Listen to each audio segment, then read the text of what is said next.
classification of second order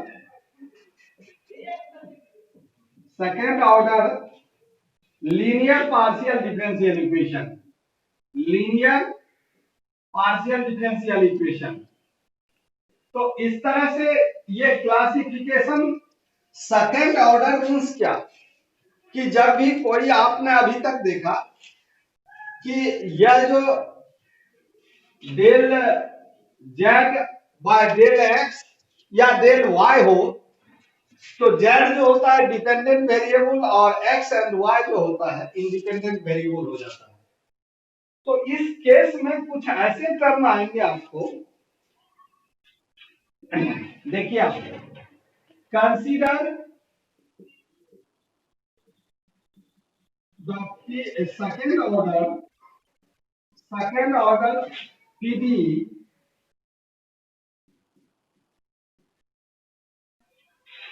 A del square Z upon del X square plus B into del square Z upon del X into del Y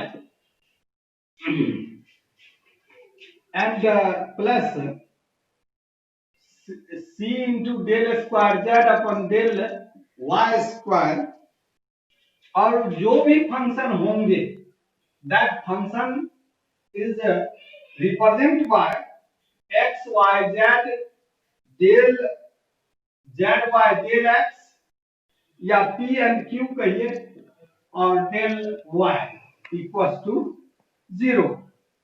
इस case में देखिएगा कि ये जो A B C है, और A B C सबसे पहले आप ये देखें कि ये जो del square Z upon del X square है उसमें कोफिशिएंट में ए है, और del square Z upon del X and del Y, इस केस में ए बी सी जो होती है एक कांस्टेंट कोफिशिएंट है, और वह कांस्टेंट कोफिशिएंट जो है इस जैसे del square Z upon del X square होता है, तो उस जितने भी ये जो कोफिशिएंट है कांस्टेंट टर्म है वह एक्स वाई के कंटिन्यूअस फंक्शन में डिपेंड करती है। और इसमें देखिएगा क्या कि where A, B, C are the constant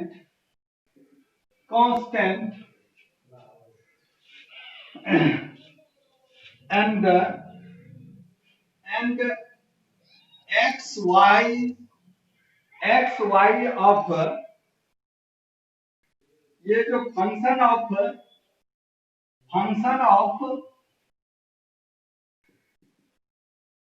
x Y, यहां पर z डिपेंडेंट है और एक्स वाई जो है इंडिपेंडेंट है। इसमें एबीसी जो कांस्टेंट है वह फंक्शन एक्स वाई के। अब इस केस को यदि आप जिस तरह से इसमें डिनोट किया गया है उस केस को आप शॉर्ट में यह भी लिख सकते हैं कि जैसे कि a into Z X X plus b into Z X Y plus c into Z Y Y. तो यह जो होता है एक सेकंड ऑर्डर के लीनियर पार्शियल डिफरेंशियल इक्वेशन का फॉर्म है। इस फॉर्म का यदि हम क्लासिफिकेशन करेंगे तो क्लासिफिकेशन जो है जिस तरह से क्वाड्रेटिक इक्वेशन फॉर्म होती है, आप इससे पहले भी जो भी क्लास में निचले क्लास में आप स्टडी कर चुके हैं कि जब x का value ax square plus bx plus c के इक्वेशन फॉर्म में यदि फाइंड करते हैं तो उसका एक फॉर्मूला होता है कि x is to minus B plus minus root under B square minus 4ac upon 2a के टाइप्स में होता है। और यह जो बी स्क्वायर माइनस 4ac है, जिसको डिटर्मिनेंट हम जानते हैं कि ये डिटर्मिनेंट है, तो उस डिटर्मिनेंट पर यह डिपेंड करता है सेकेंड ऑर्डर के पार्शियल डिफरेंशियल इक्वेशन यह कौन सा कर्व को रिप्रेजेंट करता है। वह कर्व 3 टाइप्स के होते हैं। एक हाइपरबोलिक होता है, पैराबोलिक होता है, एलिप्टिक होता है। तो ये हाइपरबोलिक, पैराबोलिक और एलिप्टिकल जो कर्व होते हैं, उसमें इसके डिटर्मिनेंट फाइंड करने के आफ्टर आप यह डिनोट कर सकते हैं कि यह हाइपरबोलिक है कि पैराबोलिक है कि एलिप्टिकल है। तो ये जो क्वेश्चन इक्वेशन नंबर 1 है, देन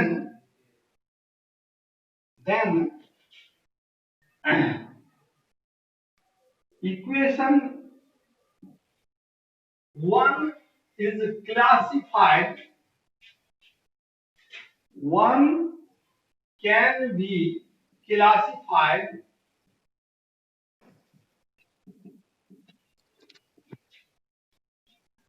as फर्स्ट में B square minus 4ac is greater than 0, यानी पॉजिटिव केस होता है।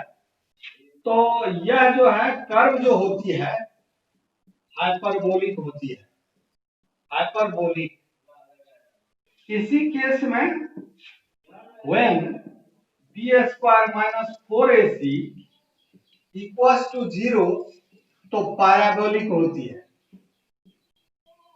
अब थर्ड केस में है कि जब B square minus 4ac less than 0 होता हो तो एलिप्टिक होता है।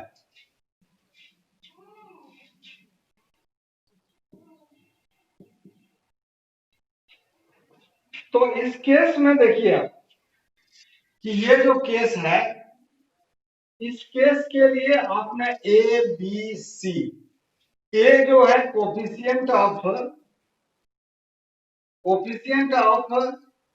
जेड एक्स एक्स है, Z is the dependent variable, और बी जो है एक्स वाई के जो कोफिशिएंट है, जेड एक्स वाई के जो कोफिशिएंट है बी है, और सी जो है वाई वाई के कोफिशिएंट है।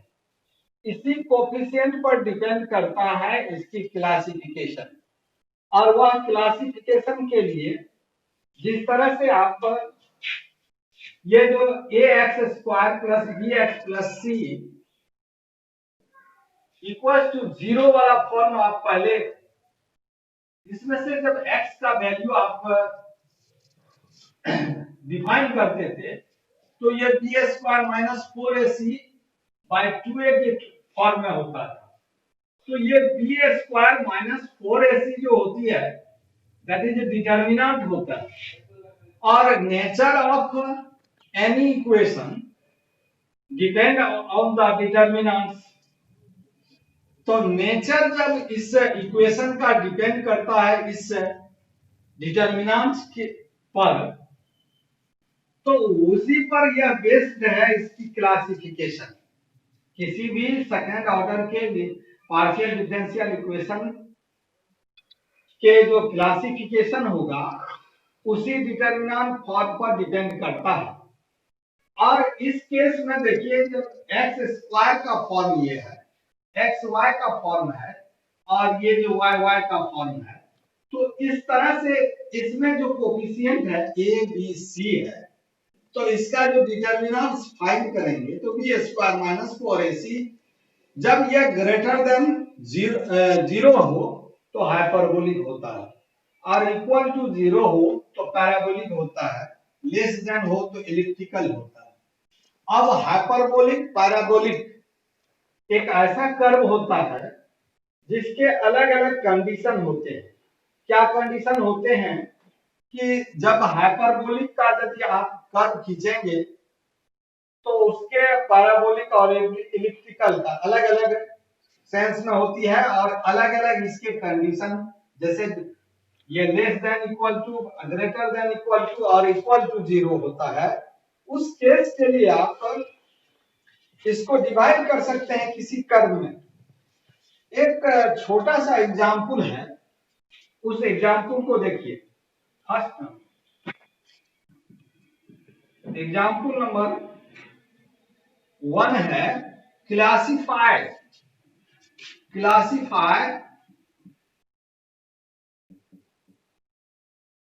The PD. ये जो क्लासिफाई करेंगे तो उसमें है कि 2zxx plus 4zxy plus 3zyyy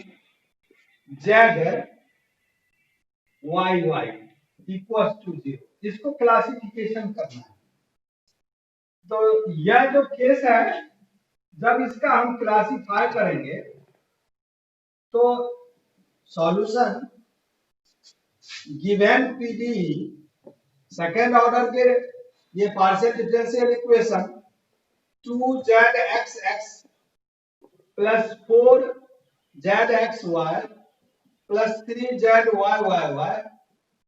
तो ये 0 हो जाएगा।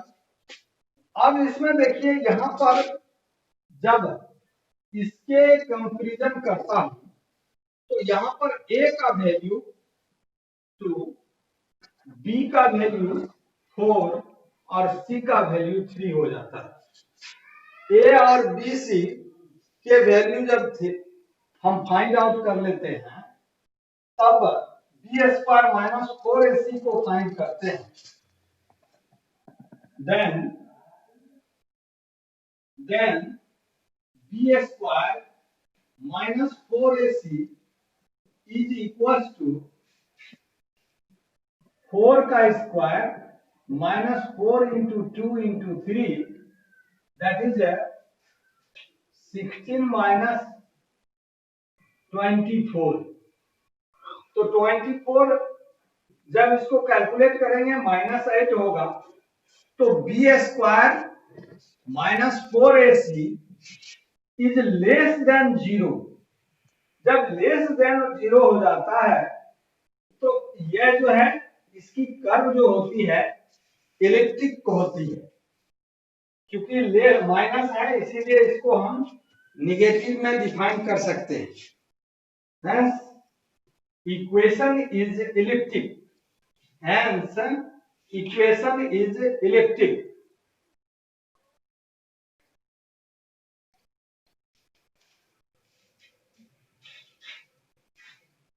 Hello, hello,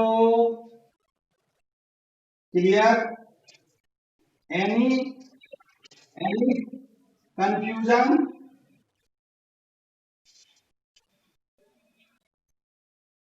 अब सेकेंड एग्जाम्पल देखिए। As the same cases and same process of the classification.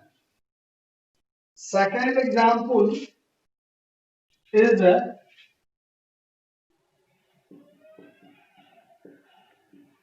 example number 2. Classify the PD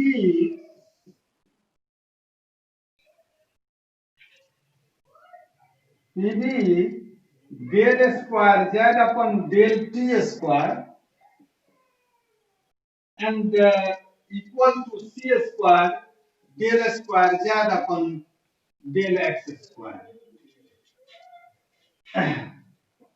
Classify the part PD del square z upon del t square and equal to c square del square z upon del x square. जब इसका solution given PD del square Z upon del T square और minus C square del Z square by del X square equal to 0, इसको मैं left side में कर लिया। अब यहां पर कंपैरिजन कीजिए आप। व्हाट, यहां पर ये जो वेरिएबल है, इस वेरिएबल को देखा जाए कि यहाँ t है और यहाँ x है, तो t और x के जो कन्फर्म टर्म है, यहाँ पर b का वैल्यू और c का वैल्यू अलग अलग केसेस में है। और चूंकि यहाँ x के रिप्लेस में जब del square Z upon del T square हो जाता हो, तो उस केस में आप क्या देखते हैं कि यह जो है एक फॉर्म होती है। क्या फॉर्म होती है कि जब यहां पर कंपैरिजन किया जाए तो a का वैल्यू यदि यह टी स्क्वायर के फॉर्म में है तो यह 1 हो जाएगा, और यहाँ b का वैल्यू जो है यानी t और x के फॉर्म में नहीं है कोई भी टर्म्स, तो इस केस में b का वैल्यू 0 और c का वैल्यू माइनस सी स्क्वायर है। जब हम बी स्क्वायर माइनस 4ac पर इसको सब्स्टिट्यूशन करते हैं तो B square equal to 0 minus 4ac, c का value minus C square, minus minus plus हो जाएगा तो 4c स्क्वायर हो जाएगा। जब यह प्लस के टर्म में आ जाता है बी स्क्वायर माइनस 4ac, तो ये क्या हो जाती है, हाइपरबोलिक हो जाती है। तो यह जो है ये एक हाइपरबोलिक को रिप्रेजेंट करता है।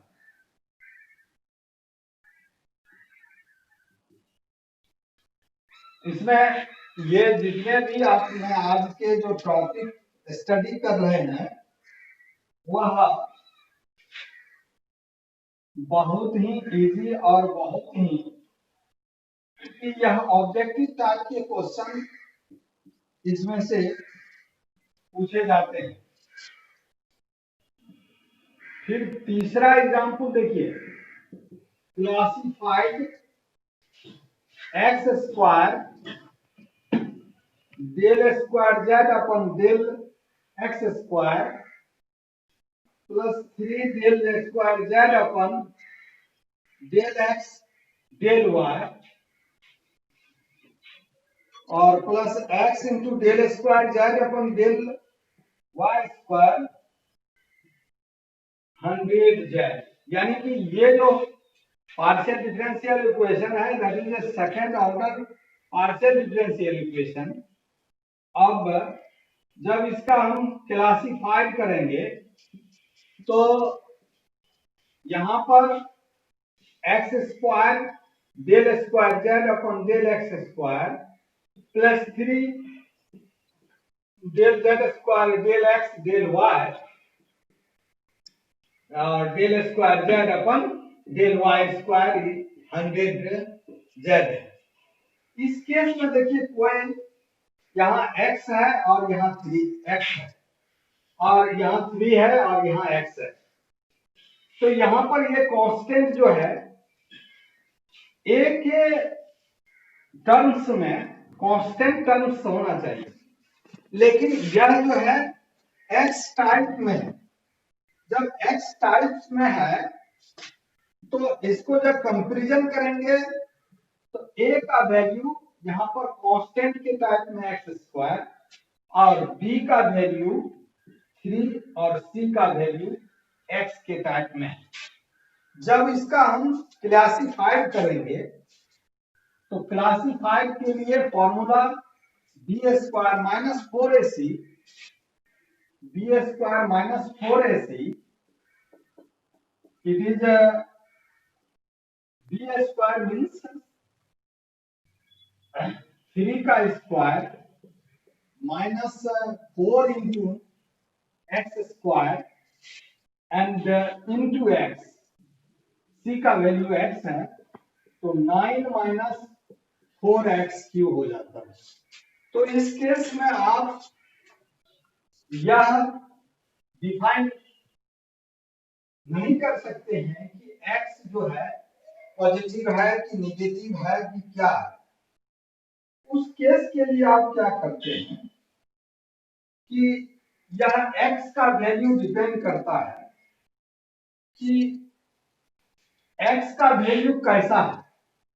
जब x का वैल्यू 3 कंडीशन में इसको डिवाइड कर सकते हैं। जब x का value if 9 minus 4x cube का वैल्यू लेस देन 0 होता हो, यानी x की कुछ भी ऐसे मानों के लिए जिसमें कि यह निगेटिव वैल्यू देता हो, तो यह इलिप्टिक हो जाता है। और यदि इस केस में 9 minus 4x cube is greater than 0 होता हो तो हाइपरबोलिक हो जाएगा। और हाइपरबोलिक फिर यदि इस कंडीशन में 9 माइनस 4x क्यूब का वैल्यू 0 हो जाता हो, या इस केस में x का वैल्यू यदि 0 हो जाता हो तो उस केस में ये पैराबोलिक हो जाएगा। तो इस तरह से हम x के विभिन्न डिफरेंट वैल्यू पर या डिफाइन कर सकते हैं कि यह कर्व कैसी है, इस इक्वेशन क्या रिप्रेजेंट करता है। यदि यह इक्वेशन x के डिफरेंट वैल्यू पर डिपेंड करेगा, तब उसको आप रिप्रेजेंट कर सकते हैं कि यह इक्वेशन एलिप्टिक है कि हाइपरबोलिक है कि क्या है। तो इस तरह से classification of second order linear partial differential equation का जो टॉपिक था, बस आज छोटा टॉपिक था, यहीं पर ये कंप्लीट होता है। हेलो, तो बस यहीं पर इसका कंप्लीट है, क्लासिफिकेशन ही है। और आगे इसमें जो है एक कन्फर्मल है, तो उसको छोड़िए क्योंकि आपके सिलेबस में नहीं है, इसी पर डिपेंड करता है।